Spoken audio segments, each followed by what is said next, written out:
Hi, ladies and gentlemen. Sorry for the delay. There was some technical issues at our end.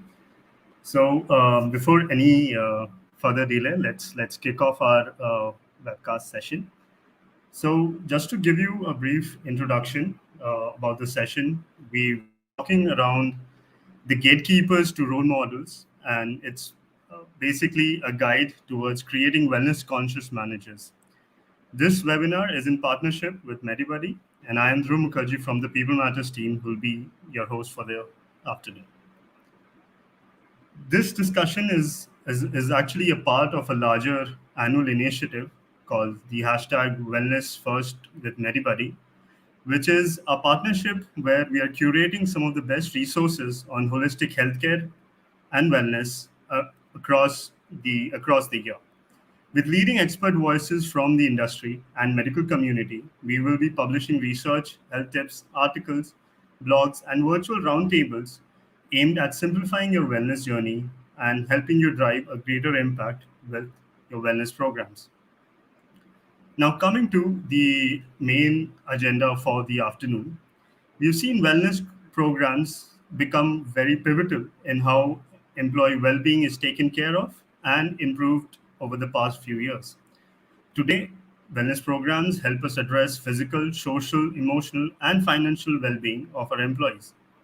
Yet, we see companies struggling when it comes to finding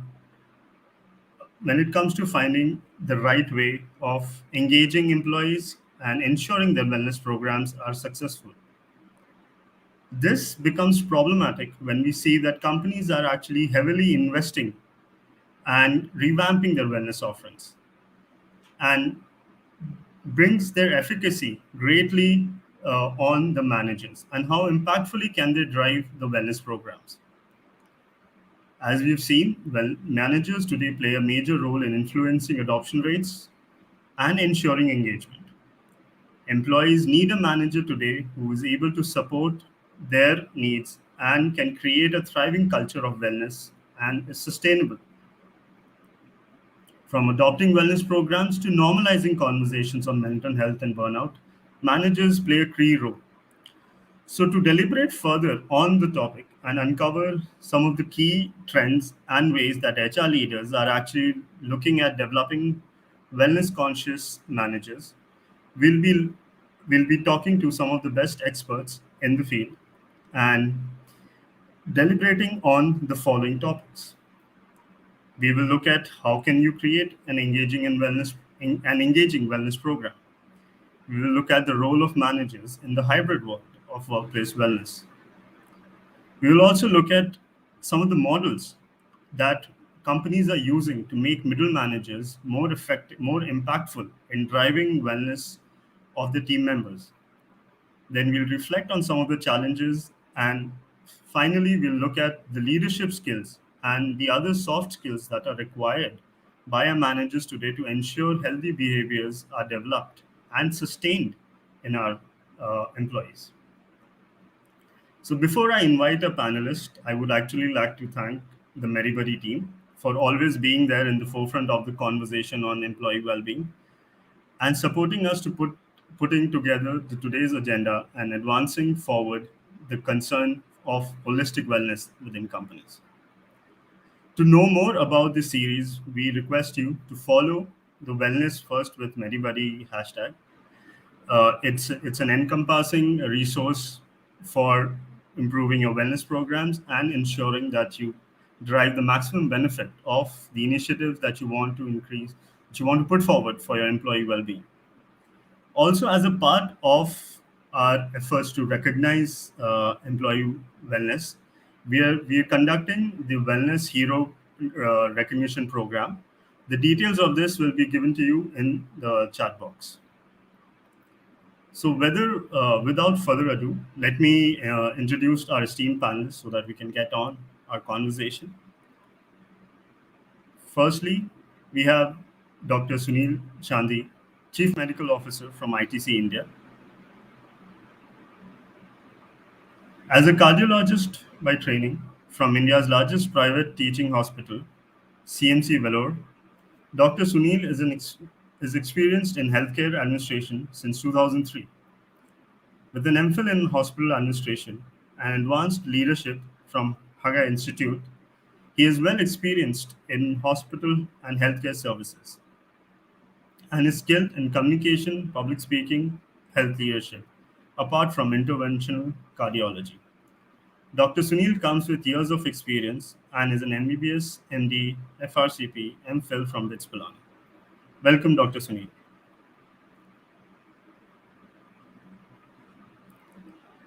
Our second guest is Ritu Saxena, Senior Vice President, Rewards, SBI Card.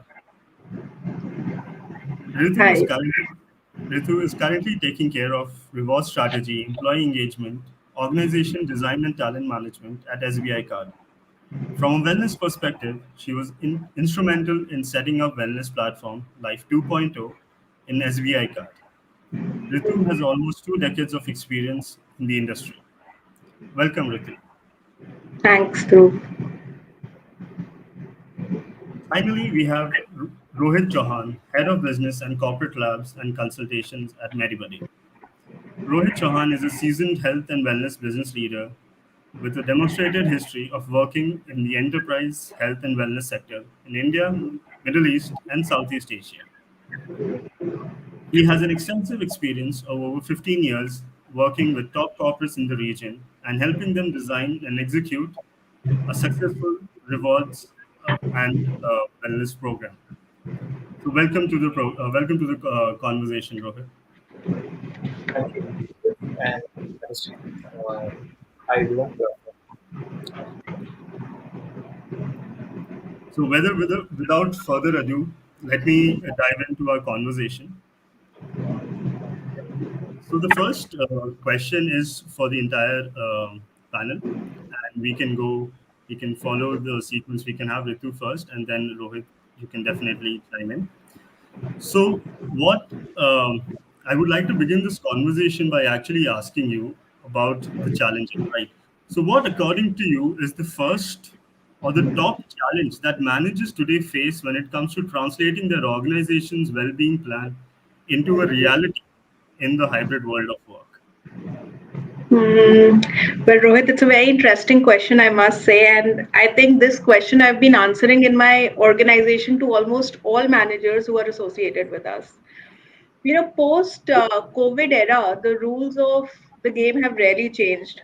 Managers were always considered to be, evolved beings who can get anything to work and who can deliver any outcome that is expected of them. But what we have realized that over a period of time, the biggest challenge that managers today are facing is that most of the wellness programs, the well-being programs, they are created more as a theory and they are not implemented in spirit. Now, from that perspective, you really need to give managers that bandwidth and that wisdom where they feel that organization intends to implement it in spirit, and the ask of the organization also has to be moderated accordingly, because with COVID, with market dynamics changing, economic scenario changing, a lot of pushback and pressure is on the business, and most of the times the conversations in the organization are around productivity, and Sure. wellness there takes a back seat. So if the key ask from the managers is productivity, how do you ensure that wellness becomes a primary agenda? I think that's the biggest challenge that managers are facing on the ground today. Definitely, Ritu.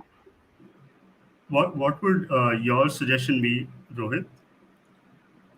Yeah, so I think with my experience of working with various companies in the region, interacting with a lot of HRs, and when we talk about these challenges, their managers are facing to drive the wellness initiatives. The number one challenge everyone talks about is, of course, the adoption. I think Ritu was also covering a little bit on that side. So now, if you look at it, last 2 years, I mean, wellness definitely came to the center stage. But at the employee side, this need is actually evolving. Their requirements have changed. Now, 2 years back, if you go and talk to somebody in any organization, what is a wellness goal? That will be entirely different to what you hear today. So, evolving needs and then at the same time driving this wellness initiative across all their team members and getting a degree of adoption close to 100%. That's the biggest challenge most of the people are facing. And unfortunately, this is the most important metric when you run a wellness program. You should be able to touch each and every employee in the organization. So the kind of adoption you're getting today is not, if it is not close to 100%, then your wellness program is not really touching everyone in the organization, right? Uh, so adoption is the biggest challenge, and I think that's what most of the companies are trying to solve through their managers. Definitely, Rohit. I would love to hear, Sunil, your views on this problem. Yeah, I think Ritu and Rohit have said what I had in mind. The COVID pandemic actually did the following three things. One, it created a pandemonium of panic in the workplace, even in the hospital scenario. And actually, it made hospitals and workplaces synonymous with morbidity. People were scared, even hospitals. But what the good thing that it has done is it has brought healthcare and wellness back to center stage, as Rohit said. And therefore, wellness has got the bar on wellness has been set a little higher suddenly in the last 2 years. It has come on center stage and it's become a genuine concern. Now, the tragedy is that the expectation is that this new standard of wellness is being handed over to the same set of managers who worked in a different frame of mind pre-COVID. So what I want to suggest is that the challenge is that the managers themselves are not fully well versed with the nuances of what wellness is all about. Wellness is not Sure. just physical wellness, it's a very broad spectrum of emotional, mental, social, connectedness, etc. I don't think managers in most places have had the time or the space to learn those tricks. So, this is the biggest challenge. One is, and this is just my hunch, that wellness has become a hyped up entity, and I don't know how many organizations truly drive it from the top. It is very prescriptive that itko karna hai. But it is a culture, it's a new language that managers have to be educated into so that they can own it and then disseminate that culture down the hierarchy in an organization. So that I think is the major challenge of today. Uh, Thank you, Dr. Sunil. And I really liked how the conversation revealed three very distinct challenges that companies are facing. So I would really use this conversation to delve into them specifically. So, Dr. Sunil, my next question is to you. And you spoke about the mindset that managers really need, like a shift in mindset that managers really need today. Yeah. So, if we sort of explore that further, what role do you think managers should be playing in making wellness programs successful in today's hybrid world? Okay, so just to reiterate, this is the challenge. The challenge essentially for managers, if we interview them, they will say that, yeah, we know that this is one large constituency given to us. And they may know a little bit of theory, but the main challenge is how to convert this into reality, something that will make a difference. So, it's a new thrust and an enhanced mandate being pushed without them knowing the full gamut of what the initiatives required are. One. Second is that it is still very top down, it's very prescriptive. Most of the websites will tell you, wellness managers will talk about food, nutrition, diet, exercise, yoga. And the impression is that if we just dole this down the hierarchy, wellness will follow. That's actually a myth. It is not prescriptive, it's a culture, it's a salt that you are trying to sprinkle into the organization. So the managers themselves need to understand what wellness is. Coming to your specific question, what role should managers play in making this program very engaging? Is one is do what they do in the arena of sports. You have to be a wellness coach, which means you yourself will have to be like the player. reasonably fit, who really believes in that philosophy of wellness. So they must do the following things. They must understand wellness. The managers must have an ownership of the wellness concept. They must be able to communicate it in a practical way and make it a culture, make it a language. Otherwise, it becomes very didactic and like a school that you give a list of things, you do it, you measure your pulse, your blood pressure, and you become well. It's very simple. You cannot have a sick doctor. I'm a doctor. When I have a headache as I go to the outpatient, it's very difficult for me to treat somebody who's got an equal number of problems who come to me. So the managers have to do well themselves. They have to understand, own, be passionate about it, and then it will become easy thing to do. Second is the managers must be given the freedom to create a milieu of wellness in the workplace. It is not just one room. The entire workplace has to have an ambience of wellness. There must be an aroma of happiness when they come. There must be a lot of relational strategies. How do we get along with one another? And there should be continuity. So unless an employee feels well in that surrounding that he sits in, if he's suspicious, if he's envious, and if he's suspecting of what the other person is thinking, however much of yoga you do, I don't think that concept of wellness will come. In other Definitely. words, all employees must look forward to the Monday of the week, not the Friday. So, how do managers create that entire ecosystem or the ambience that I look forward to going to my workplace, which means it's a place of wellness? I think I'll stop. Exactly. I really like the point, Dr. Sunil, of not looking at wellness as just a limited thing, but rather looking at how interested are employees in going to work as a component of wellness also. So I think you fairly laid out the role of managers ahead of us. So Ritu, shifting our view a little bit, how do you think HR leaders should enable managers? So we have explored the role that managers have to play going ahead, but how do you think HR leaders can play a major role in enabling managers to do so? Um, you know what?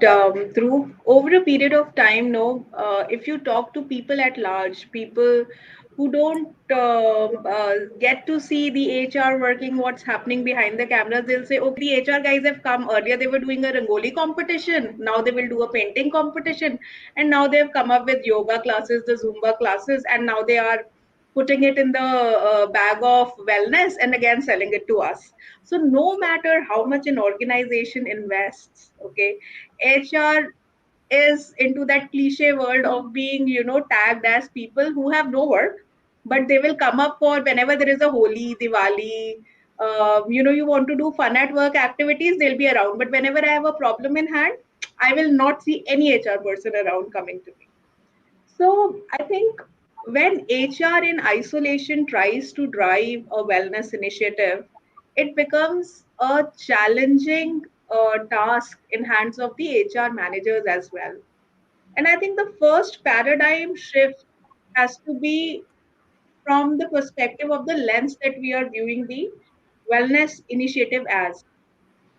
I mean, if you are going to launch it as an employee wellness program or employee well-being program, trust me, there will neither be a buy-in from the employee nor will there be a buy-in from the managers. You have to call it an organization well-being program because there are a lot of things that have to be driven from the top.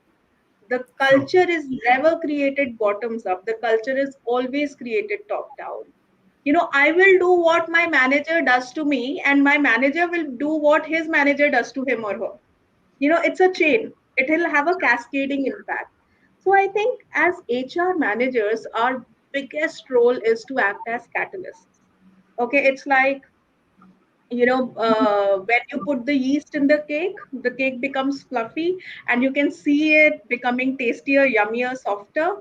I think HR plays the role of a yeast in the organization. While we are trying to cook the cake, but if the yeast is missing, nobody can smell it, nobody can taste it, nobody can eat it. So while we are preparing on those wellness programs, in isolation in a 24-degree temperature in a room, it is important for the HR team to walk out of the cockpit and make it visible to the larger organization. And trust me, you cannot make it visible to the larger organization till the time you actually sell it to your top management. So first of my, all the MD and CEO of the organization and his direct reports, which is my senior management team, has to believe in it. And when I say believe, it means actually believing that this can be delivered and it will have an impact in the organization. The best way to kickstart it, because when we launched Life 2.0 in the organization, which is our holistic wellness program, I think we face same challenges, and we started with a pilot in a particular patch. So what we did, we identified a function where we saw that the function leader is receptive and open to ideas of wellness. We figured out that the person is really willing to pick it up as a challenge and is willing to convert the outcome into objective deliverables and is willing to create productivity linkages as well. It took us Sure. 3 months to pilot these initiatives in his patch, and we were able to showcase back to the management that how that the initiatives helped us drive productivity, mental well-being of employees, and retention. So we actually associated vectors, the productivity vectors to it, which helped us drive the outcome there. And from there, and to name a few, what the vectors that we used were the retention percentage in 3 months, the productivity per person in the quarter versus the previous quarters. We checked on the number of manager escalations and disciplinary complaints that were received in this period. We also picked up on the voice of employees. And all these were presented to the management, and we really realized that the productivity of the people have gone up by around 15% in that particular function. And that is when I think we were able to create a trust, or win the trust rather, I would say, of the management that these programs do work. And trust Exactly. me, it was not about running Zumba and yoga for the people. It was around educating managers around what wellness is all about and Definitely. creating that culture of happiness is what I would say. While there are many sub ingredients to it, which will take a lot of time if I explain in this forum, but broadly talking about it as a culture of happiness. And that is when, once that buy in was created, then it was not HR who was speaking about it. It was my management that was talking about it, and they were eager to pick it up and they were forcing us, okay, run it for us also. And I think Definitely. that's the best way that HR can create awareness. And I think at the same time, I will agree with Dr. Sunil, where he said that if you are not upskilling your managers and if you are not empowering them in the organization to run these initiatives, then you have reached a dead end. Then it's only theory. Yeah. Yeah. So that's how I look at it overall. Thank you, Ritu. And your point around looking at vectors, looking at actionable outcomes, and then creating that buy-in, I think has to form the basis of any change that we want to bring with our managers and our top management. So thank you for sort of highlighting that point. So moving ahead, Rohit, we have seen a lot of work that companies are already doing, but how do you see the role of digital tools and digital wellness technology, for that matter, in playing a key role in helping managers, in empowering managers to lead wellness conversation, and also ensuring that employee wellness does not become sidelined or just one of the other tick in the box conversations, but is rather actually impactful in improving productivity and those other vectors that Ritu spoke about. Yeah, so I think the conversation is around democratizing the whole wellness program inside the organization, right? And how do we ensure that every manager speak about wellness and they are going to be the brand or wellness ambassadors in the organization? So digital tools definitely play a great role in democratizing wellness. Now, when we look at it, there are four key roles a digital tool would play in this scenario. The first one would be giving access and the kind of scale we are looking at. Like, let's Let's imagine if you want to drive wellness initiatives with, let's say, 100,000 employees across the country.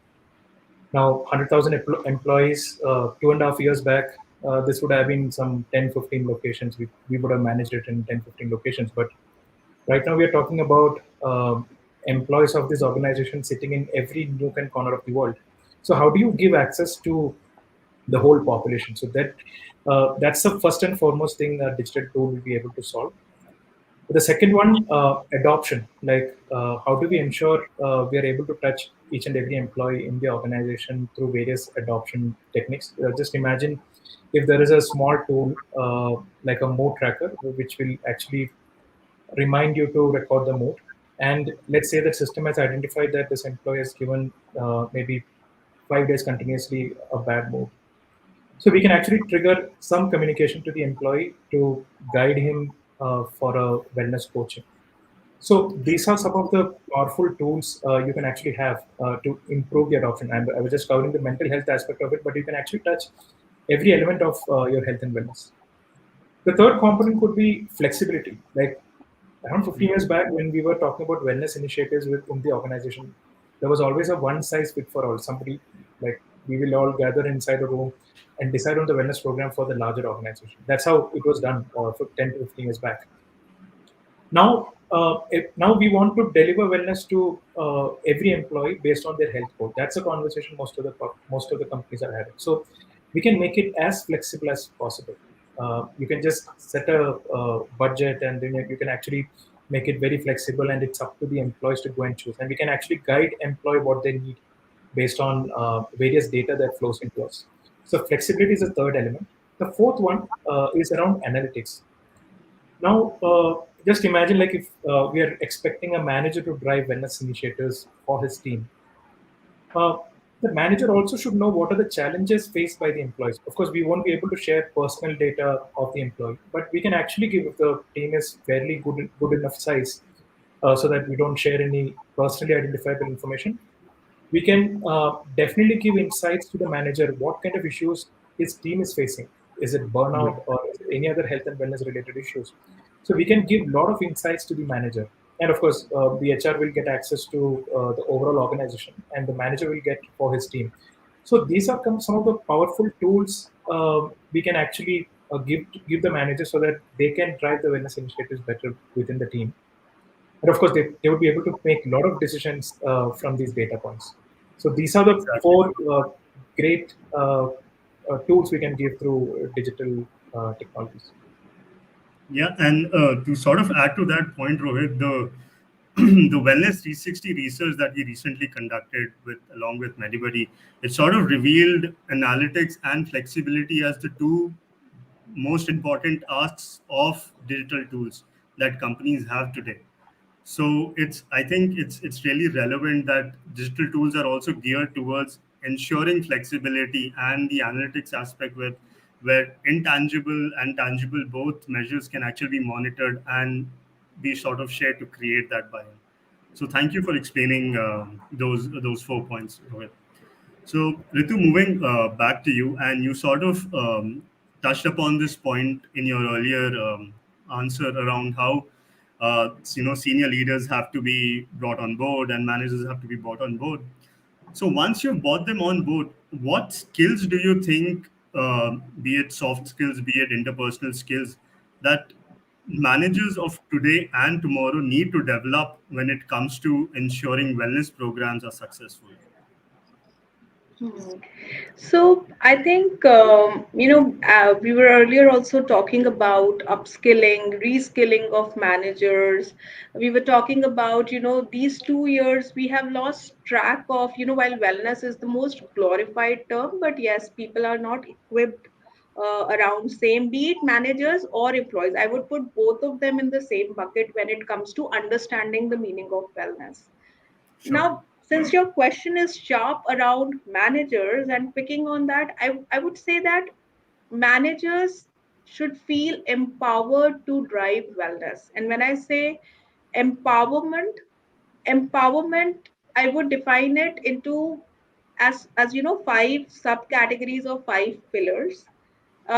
which will relate, and these pillars relate a manager to an employee. So I think the first pillar is that of compassion. I cannot say that train a manager on leadership, time management, and all that stuff. Wellness Yeah. has a emotional angle to it, and wellness is, and then a person's wellness is not limited to wellness at work only. Wellness is something which stays with the individual 24 by 7. It talks about peace with self primarily. And whether you are at work or you are at home, wellness is something that is going to keep a person happy at the end of the day. Now, manager can be one stakeholder who can drive wellness for the team or the employee down under. Now, from that perspective, he or she needs to touch upon five key pillars. That's what I feel, to keep the employee engaged, happy, and keep the what do I say, the wellness quotient high. And the first one, of course, as I spoke about, is compassion. When the employee is coming to work, I mean, almost everyone across the world has suffered difficult times given COVID over last 2 years. Whether it was with the immediate family, extended family, friends, relatives, people are impacted in COVID.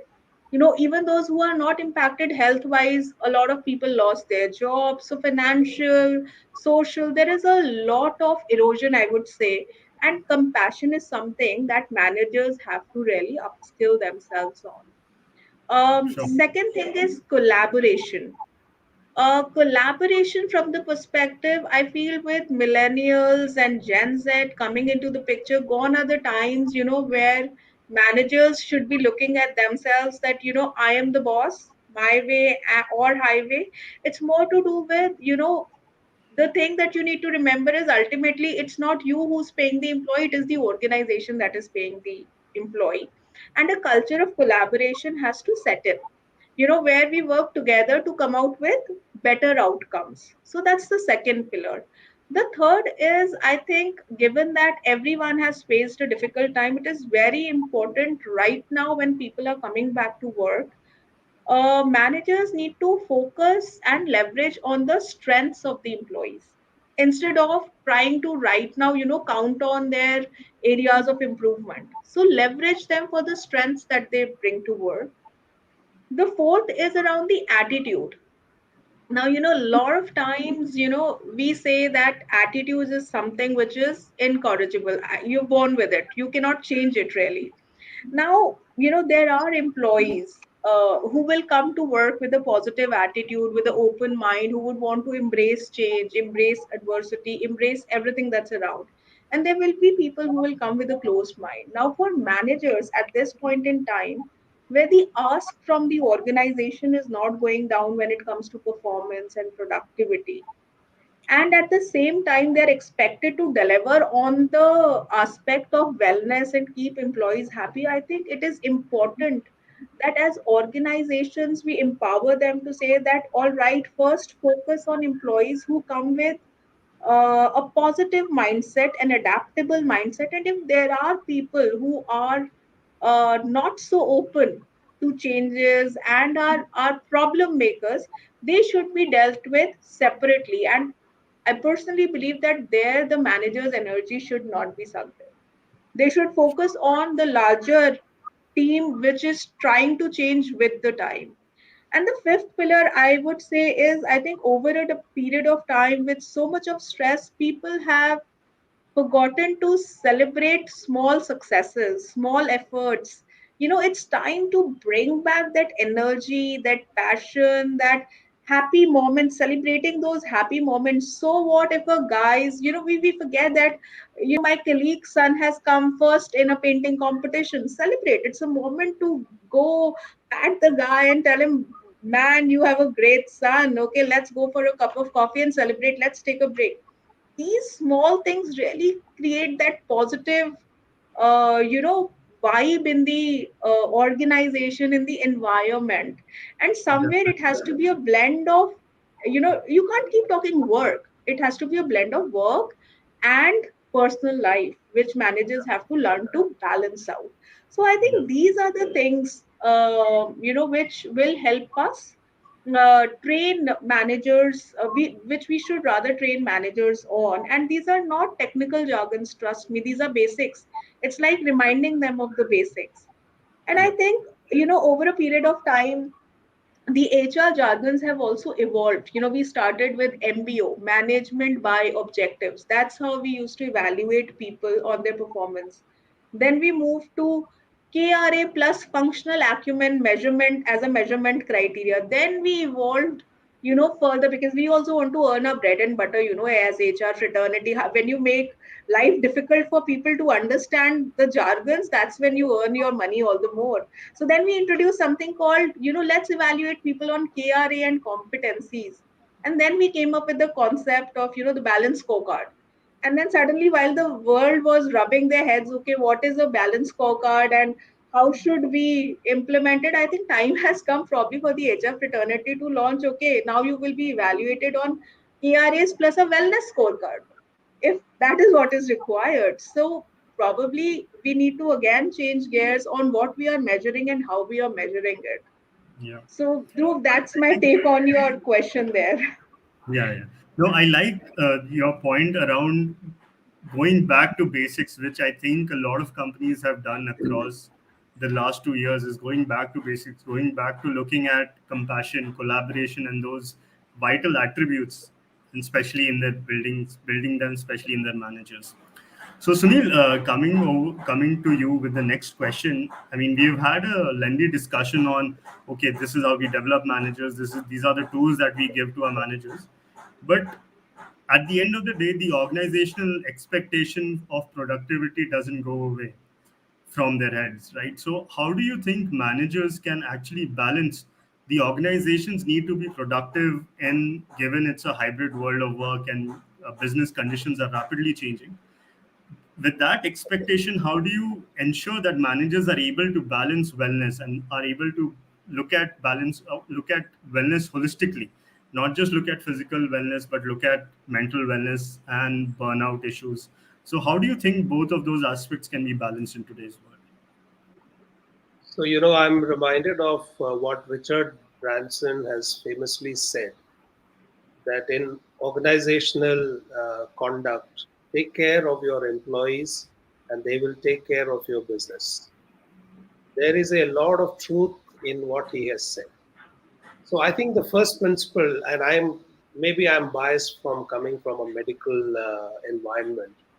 The first principle is that those who are in charge of wellness must themselves be freed from the onus of productivity. Because if you have a well employee, he will love to be at work. If you make your workplace as good as your home place, he will come at 8 o'clock instead of 9 and stay on till 7. And therefore, productivity will become a byproduct. So, wellness managers must not keep productivity, even on an equal footing. Productivity will follow if you have a cohort of well employees. Now, that doesn't just mean somebody who's got a scaphoid abdomen, six pack abdomen and very fit, does yoga, walks. No, that's not it. There is an emotional wellness, there is a social wellness, there is a spiritual wellness. He will work it out on his own. We don't need to prescribe that. But I think workplace where the employee is spending 8 hours, if that's a happy environment. And there are lots of things that we can learn. I'll give you an example. If there's a lady secretary who's waking up at 4, is traveling on a public transport 25 kilometers and comes 20 minutes late to work, what does the supervisor do? The supervisor can give a dirty look and fire her and say that tomorrow onwards I won't tolerate, without knowing what her conditions are. And therefore, what will her productivity will be through the day. She will snarl at her anyone who comes to her front desk. She will not relate to the others, and productivity will drop. But if you have a supervisor saying, I understand, you're coming from far, okay? I know Yeah. that you have, but it doesn't matter. just work a little extra or somehow make up and ask her to come for a coffee with that person becomes well for that moment, and they will say, what an organization. I have to work till the demand is met. So we must ask wellness managers, do you go for coffee breaks? Do the managers have any clue as to what is the background of the employee? It's very important if we want to create a well employee. Is there a ailing parent at home? Is there a child who has a special need? And as Ritu said, do we use every opportunity in the office to celebrate? It does not have to be a very elaborate thing, just a cup of coffee, just a cake that's passed around, say that, I passed an exam or my daughter's got into some job or whatever it might be. Do the managers inquire on the well being of the family? It's very important. Do you wish them on birthdays? This, I believe, is what creates the habitat of happiness. And once you create that, the employee desires to come to office, stay longer hours, and your productivity will immediately go up. So this deadline orientation and productive timelines and work, I don't care how you do it, is a thing of the past. And if we don't get on to this culture, this language, we will have the same great resignation syndrome that the US is witnessing. 38% Definitely. of the workforce has resigned. They don't care for work. Yeah. So we are also heading that way if we don't create this workplace becoming a home place. And there are three things which I believe are extremely useful: fun, food, and fellowship. The place you sit must be colorful. You have to create that ambience of happiness, as Ritu said. Food is a great joiner. You have food, you share food only with people you are comfortable with. So the entire environment, the entire flow must have that fun, food, and fellowship culture. And that is enough to induce wellness, because wellness is an emotion. Okay? Sure. Sure. So leave out Thank you. productivity. I mean, productivity will take care of itself. I assure you, the productivity will take care of itself if every employee is a happy employee. Yeah, I think that should be the motto of our discussion also today, because focusing on wellness is no longer a byproduct or a side or something that you do on your off hours, but you have to make it core to your work to ensure productivity does follow.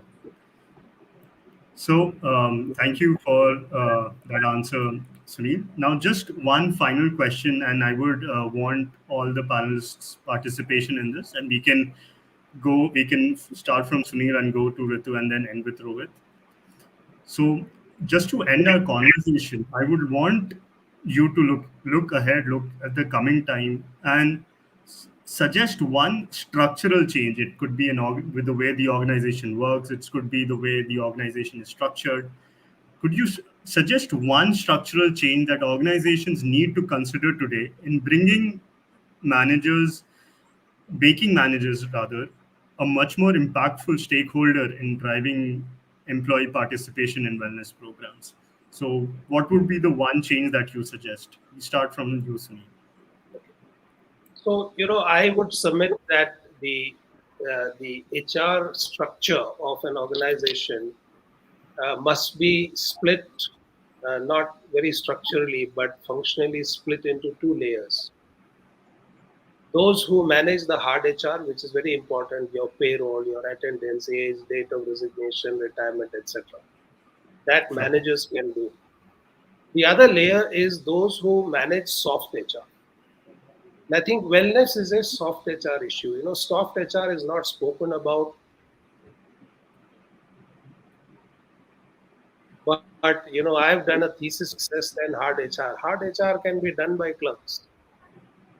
But human resource is actually a leadership entity, I believe. It's not managerial.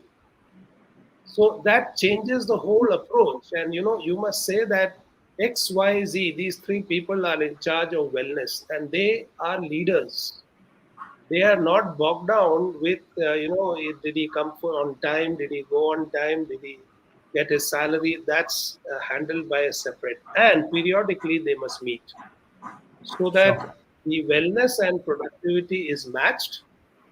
If it's not matched, they can appraise the problem, they can call the employee, find out the secrets or the difficulties that that employees face. Maybe long transport time, it might be a marital conflict, it might be some problem with a child.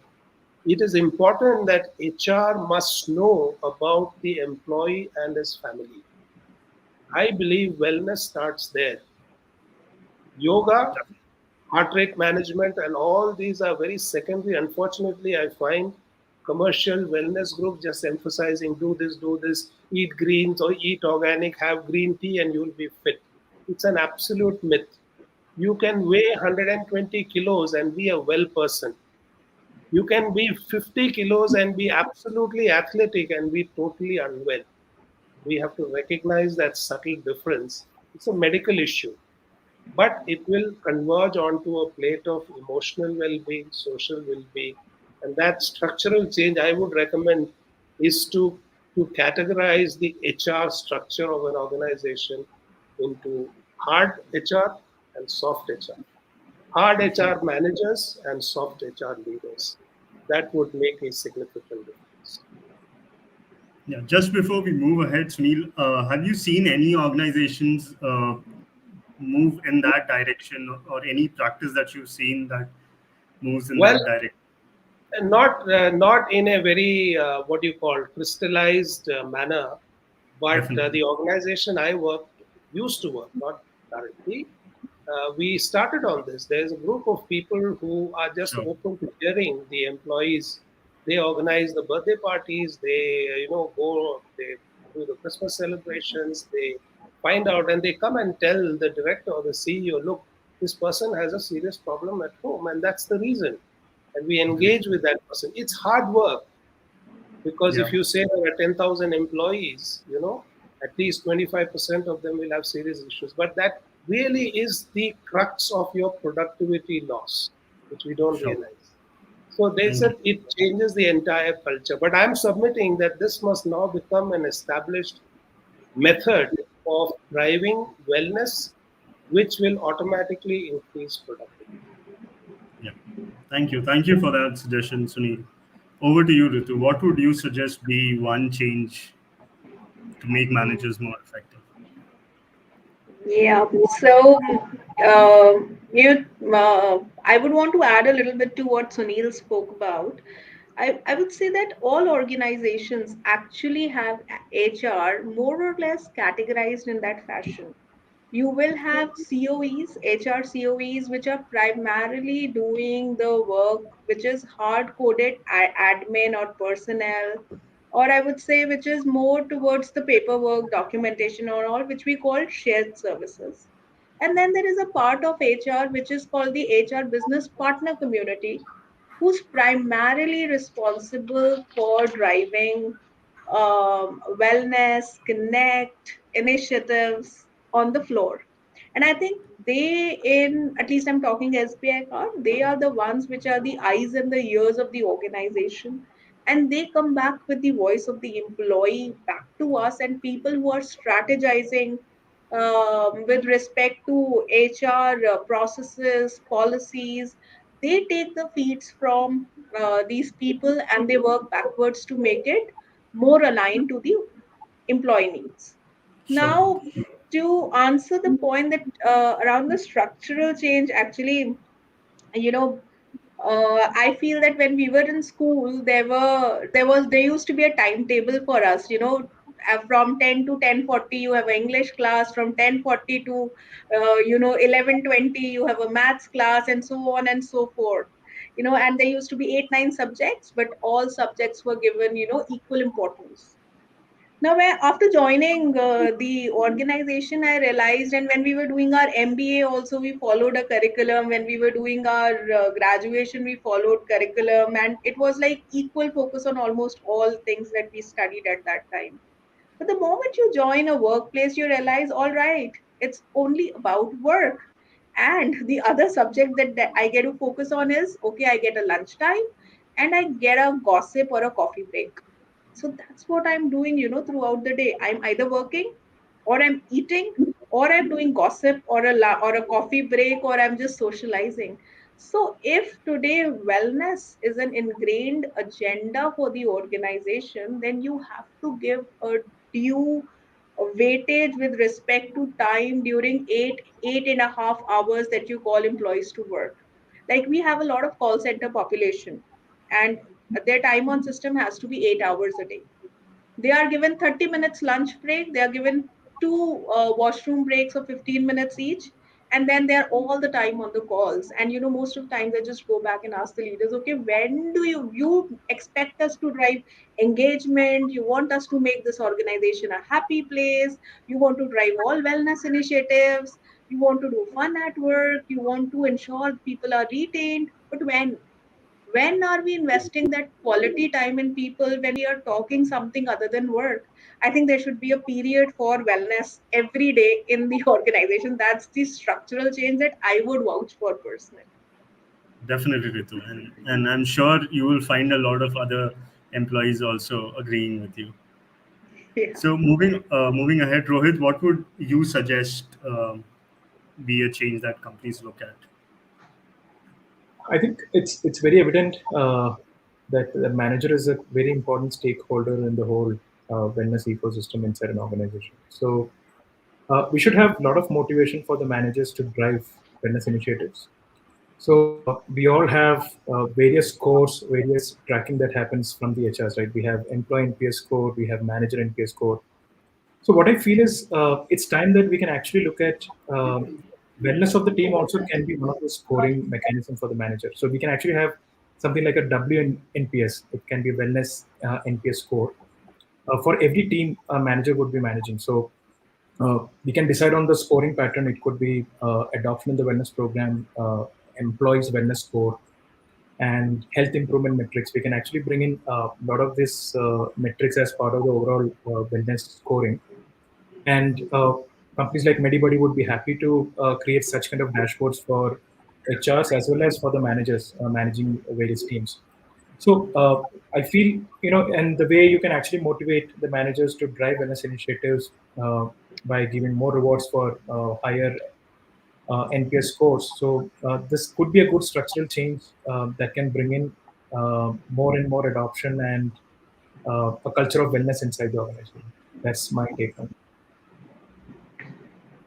Sure. Thank you. Thank you for that, Rohit. And I do feel a much more pointed score around wellness would not just help managers improve, but it also would capture how effectively is the organization gearing towards ensuring employee wellness is central to how they function. So thank you to all panelists for the conversation. Um, Thank you, Ritu. Thank you, Dr. Sunil. Thank you, Rohit, for your great insights. And so now we will be moving on to questions from our audience. We have a couple of questions. First, and I think this question can be answered by all our panelists in one quick go. We can follow the same. We can actually do it the opposite way this time. We can go from Rohit, then Ritu, and then Dr. Sunil. What should be the one thing that managers should A, start doing, and B, stop doing when it comes to employee wellness? Just quickly, if you can summarize your thoughts on this. Yeah, so if you look at most of the teams, right, I mean, wherever we have not really democratized wellness, so some of these initiatives, the managers are not really tracking, like how many of my team members have undergone various wellness initiatives or being or participating in the wellness initiatives. So I think we should start measuring those. That's how we manager would know like how many of my people are actually engaged into the wellness program. Stop doing, of course, as Dr. Sunil also told in the beginning, we should have a lot of empathy, like, stop pinpoint the issues, and then we should build a lot of empathy in the organization. That's one thing. Sure, Rohit. Sure. Ritu, one thing that we should start and stop doing. So I think what we need to start doing more of is, since people have resumed after a gap to office, I think managers should spend some time understanding what's happening in people's personal life.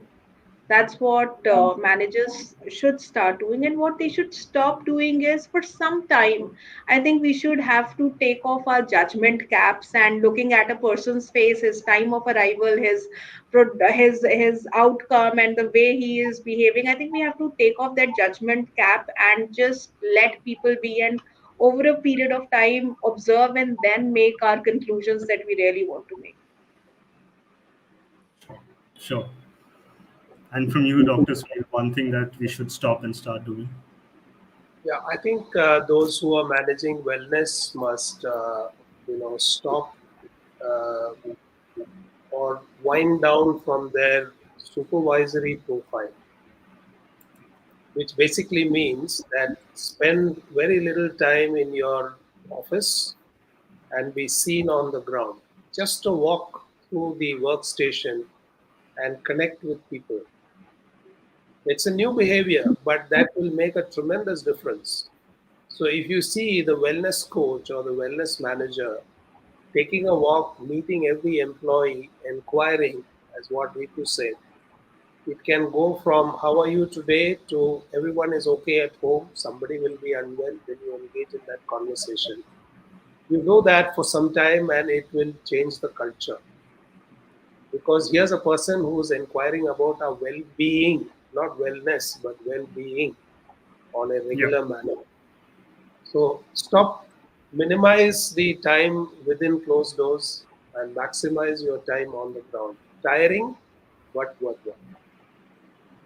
sure, sure. We have another question from our audience, and I think Ritu, you can answer this, and definitely we can explore Dr. Sunil's perspective on this also.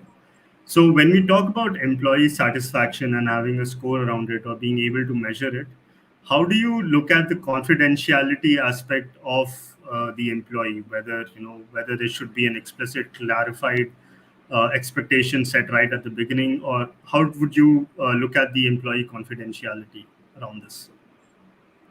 So, if I want to understand this question a little better, Dhruv, are we talking about when the employee satisfaction surveys are run? You want to understand the perspective around anonymity and whether we should keep it Yes, anonymous or not? That's exactly. the That is question. what our audience wants to know. Yeah. So, I personally feel that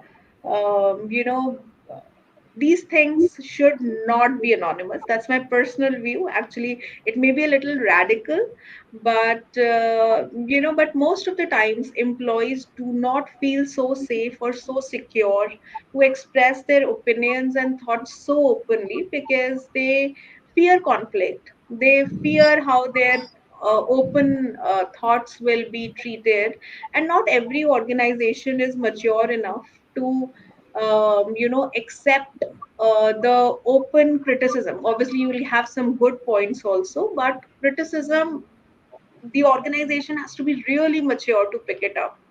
Now, Sure. from that perspective, what we have realized is that whenever we have kept these kind of things where people are given an open platform to talk about things, whether it is positive or they feel it's an area of improvement, and things are kept anonymous, I think people have come out more openly with their thoughts and views. And in fact, but it's a double-edged sword. As an organization, over a period of time, what we've realized that when we run employee town halls, we invite employee questions. And earlier we used to ask for employees' name in the questions.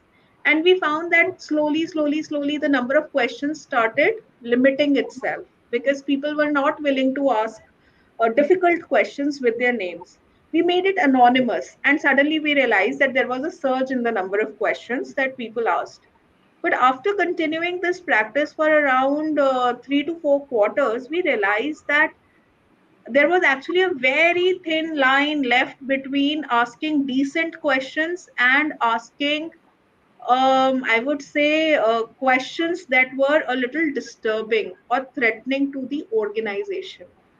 So, somewhere when you preach a lot of anonymity, it's a Yeah. double edged sword. But when it comes to engagement surveys, which are bucketed through classified cluster of questions, and people really cannot go very, very abrupt or what do you say, disrespectful when it comes to organization. I think anonymity is the best tool there. Sure, So sure. yes, it helps. Thank you, Ritu. Any closing thoughts, Sunil, on this? Me? Yeah. Me? I mean, yeah. Yeah, I mean, I'm not from the HR background, and so I can't be very prescriptive. But I have my personal views on anonymity. Anonymity is a byproduct of lack of trust. If I can speak my mind honestly, and it will be listened to and not lead to my problems from the organization, nobody will hesitate to speak out. So anonymity as a process is a byproduct of this whole culture of will I get fired, will I get noted. If you have a true spirit of wellness, I think people will open up. Definitely. So anonymity has got its legal implications, but I would actually encourage somebody to just walk into my chamber and just speak his mind, and we must ensure that there is no punitive consequence for speaking out. Sure. Sure. Thank you, Dr. Sunil, for that. Even if it is rude, a good or kind of an interface. That's my personal view. Okay. Thank you for sharing your views on that question, Dr. Sunil and Ritu. And with this question and answer, we wrap up our conversation. Thank you, panelists, once again for taking the time out and sharing your insights on this conversation and making it really engaging for our audience while sharing real constructive insights. I would like to once again thank our partner, MediBuddy, and for curating, for helping us curate this insightful discussion. For more details, you can always log on to our website and with the hashtag Wellness First with MediBuddy, you can find our entire resource of wellness programs, of how you can improve wellness programs, of how you can track wellness programs better, and an entire guide on that. With this, I conclude our conversations and thank you and have a great day. Thank you very much. Good meeting Pleasure, all of you on this platform. pleasure Thank you meeting so all. much. Thanks, everyone. Thank you. Thank you.